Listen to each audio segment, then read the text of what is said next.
Midnight in rural Tennessee doesn't sound like much. Mostly crickets, wind, and the slow sigh of a river. But if you stand on the old Franklin Bridge, the one with the rusted trusses and the no trespassing sign that's been shot 3 times, you'll hear it. A hum, long, low, and steady. Not a train, not a generator, and definitely not the wind. Locals say it started in 1972, right after the freight truck went through the railing and into the water below. Some swear they can still hear the driver calling for help. Others say it's just the steel remembering what it lost. Because here, the bridge always remembers. Acoustic monitors, subsonic frequencies, seismic readings. The hum registers at 18.9 hertz, right on the edge of human hearing. The same range that can cause unease, nausea, and even hallucinations. Which means the legend might have less to do with ghosts and more to do with the way sound makes your body believe in them.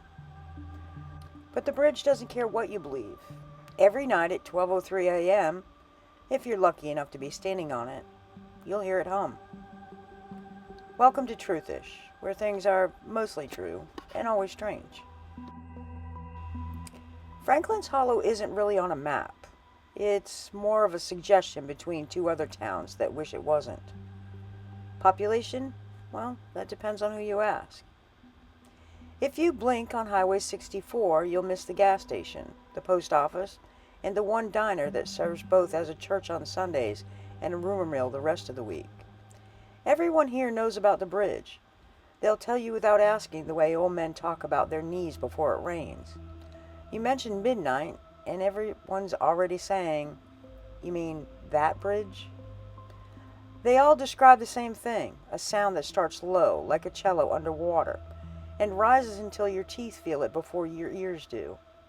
They say if you stay too long, the hum matches your heartbeat, and then you start hearing things inside. Which, in fairness, is sometimes how marriage works, I guess.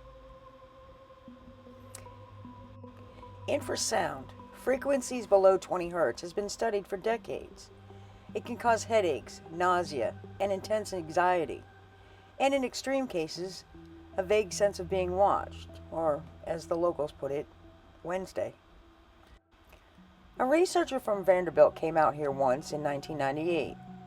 He had fancy microphones, and a grant that probably didn't survive peer review.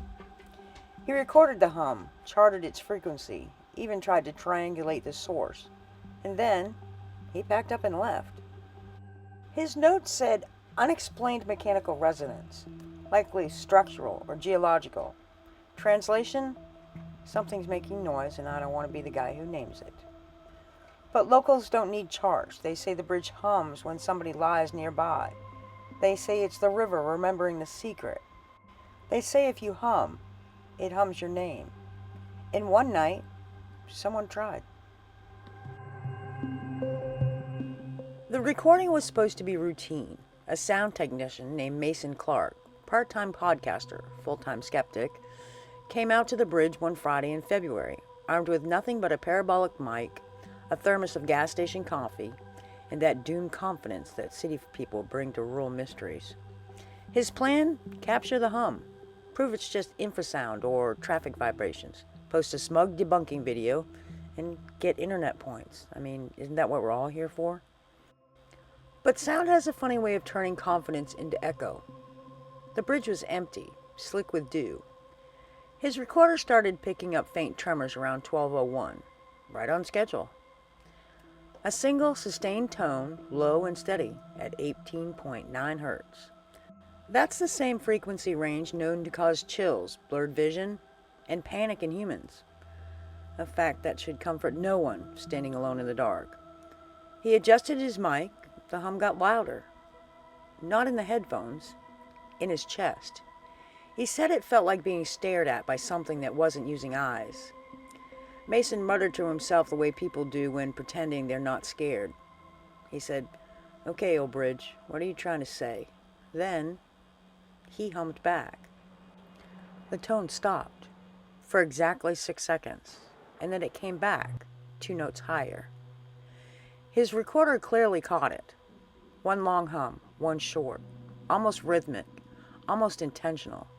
For those keeping score, that's what we in the business call a bad sign. The waveform showed harmonic overtones too clean for coincidence, something resonating with him or through him.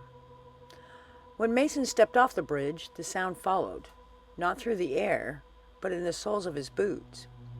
Every time his heels hit concrete, it echoed, faintly, but like the bridge was walking behind him. Later, he'd tell interviewers he wasn't afraid, which is what people say right before they start a blog called Why I Don't Do Field Work Anymore. The next morning, Mason uploaded his data. Frequencies confirmed, harmonics mapped. He labeled the file Bridge Response, 12:03 a.m. And then, the hum appeared again, faintly at the end of the recording. After he'd left, it hummed his name. Every legend eventually trips over a lab coat, and when Mason's recording hit the internet, it didn't summon ghost hunters. It summoned physicists. The hum clocked in at 18.9 hertz, dangerously close to the resonant frequency of the human eyeball, which means under the right conditions, sound alone can make you see things that aren't there. Think of it as a budget-friendly haunting. Bring your own eardrums. Whatever.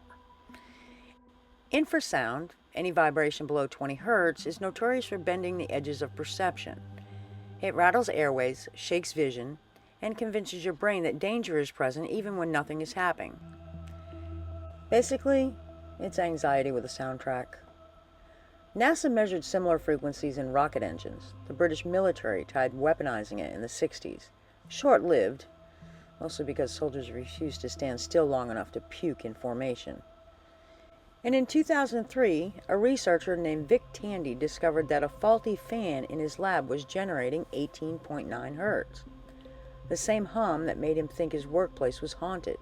Spoiler, it was physics, not phantoms, but both tend to knock things off shelves. So maybe the Franklin Bridge isn't cursed, maybe it's just built perfectly wrong. A rusted tuning fork humming to the rhythm of fear itself? Maybe. But here's the strange part. When researchers tried to reproduce Mason's results, they couldn't. No hum, no vibration, no measurable sound at all. And yet the town still hears it. Not every night, just the cold ones, when the fog sits low. When you can see your breath, not your reflection, which conveniently is also when scientists stop showing up. So maybe the bridge isn't done experimenting, even if we are. Every legend starts with something that actually happened. It just doesn't always stay that way. For Franklin Hollow, it begins in the winter of 1972. A truck skidded on black ice, crashed through the east rail of the bridge, and disappeared into the river below. The driver's name was Raymond Hall, 32, father of two. He was hauling machine parts to Nashville, a job that didn't even pay overtime, which, when you think about it, might explain why he's still clocking in. They pulled the truck out 3 days later, the river thick with frost and diesel. Raymond was found, still belted in. The coroner's report said drowning, but locals remember the sound. The hum began that week, a vibration that shivered through the trusses, like the bridge was exhaling something it had been holding for too long. At first, people blamed the current, then the wind. Then they stopped blaming anything. Raymond's wife Lila used to walk down the bridge every night. Neighbors said she'd bring a thermos of coffee, sit by the guardrail and hum softly, the same note the bridge made.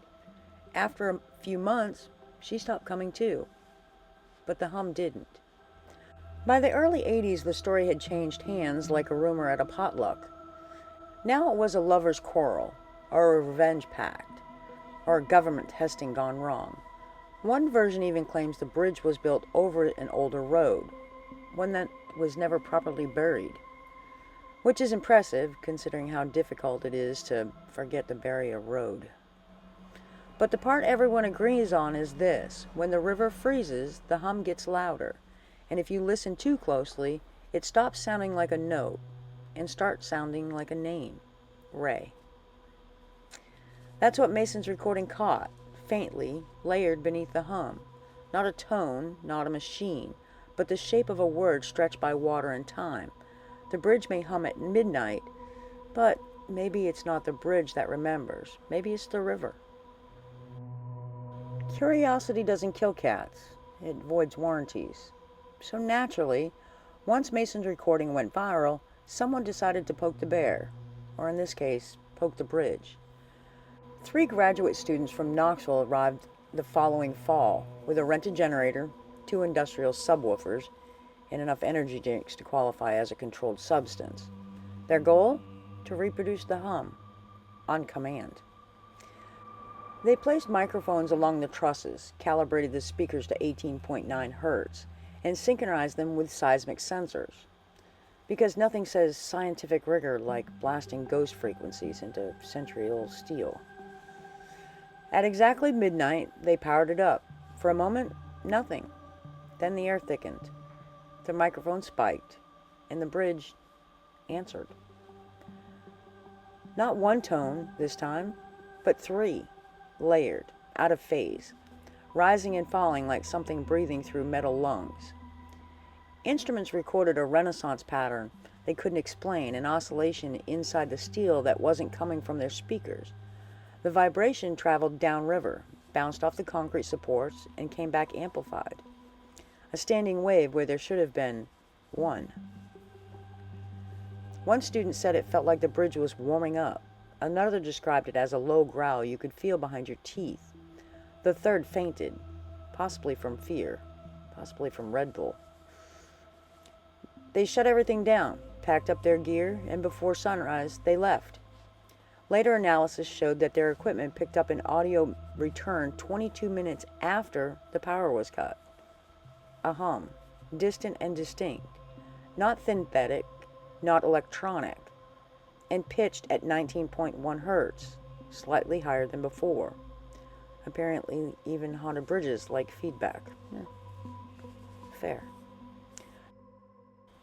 The team published nothing, citing equipment malfunctions, but one of them, a woman named Denise Reed, kept the raw files. She told her friends sometimes she played with them at night, to see if anything would happen. A month later, she moved, because it did. Denise Reed didn't believe in ghosts. She believed in data. Messy, beautiful, indecisive data. After the experiment, she stayed in touch with Mason, still convinced the hum was explainable. A resonant anomaly, maybe thermal stress on the steel, maybe river pressure shifts. But curiosity is a door that only opens one way. She started noticing it at home, late at night, when the house was quiet. Not loud, not constant, just a faint vibration like someone humming through the walls. She even called the landlord to ask about plumbing issues because nothing says scientific mindset like blaming ghosts on bad copper. One night, she put on headphones and played the original bridge recording again, the one labeled Bridge Response, 12:03 a.m. The hum began at the expected point, steady and mechanical, then halfway through, a modulation, 2 rising tones that hadn't been there before. The second tone tracked her pulse. When she slowed her breathing, it did too. When she spoke out loud, hello, the waveform spiked, like something was answering in kind. She uploaded the data to a colleague for analysis. The next morning, he emailed her back, 2 words. That's impossible. The spectrogram showed harmonic patterns that resembled human vowel shapes, the formats of speech, embedded in the subsonic layer. To put it plainly, the bridge was forming words. No one could agree on what it was saying, but one segment repeated at regular intervals. Denise. Her name. That was the last time she played the file at home. She deleted it from her drive, crushed the backup disk, and started sleeping with white noise on, which, if you think about it, is really just inviting a newer, friendlier ghost. The bridge never made national news. No headlines, no documentaries, no official studies, just the local. The hum. A growing suspicion that some experiences don't reveal truth. They teach it to speak. After Denise and her friends left, Franklin Hollow did what small towns do. It went quiet. The county sealed the bridge, welded shut the guardrails, and posted a sign that says closed for structural review, which around here translates to roughly something weird happened and we're pretending it's paperwork. Typical. The hum stopped for a while. No more late night vibrations, no more YouTubers with flashlights and shaky courage. Just the river, moving under the steel like nothing had ever been wrong. At first people were relieved. Then they realized something else was missing. The diner felt hollow after dark. Radios hissed faintly when turned on to the wrong frequency. Dogs refused to cross the old road that led to the river. The pastor said it was God giving them peace. The mechanic said it was corrosion, giving them plausible deniability. And everyone agreed not to talk about it. Because silence, it turns out, is contagious.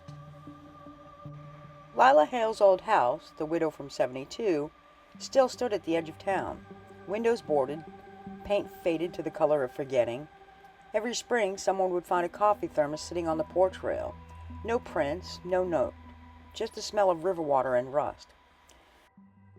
So if you ever find yourself standing on an old bridge at midnight and the air starts to hum, maybe don't ask what it wants. Maybe just listen. Because some places don't need ghosts. They just need a little attention and the right frequency to remember what we forgot. I'm not saying go looking for it. I'm just saying if you do, bring a recorder and maybe a spare pair of pants. Thanks for watching Truthish, where the line between physics and folklore is just another bridge we shouldn't cross. Don't forget to like and subscribe to Truthish, where it's mostly true and always strange.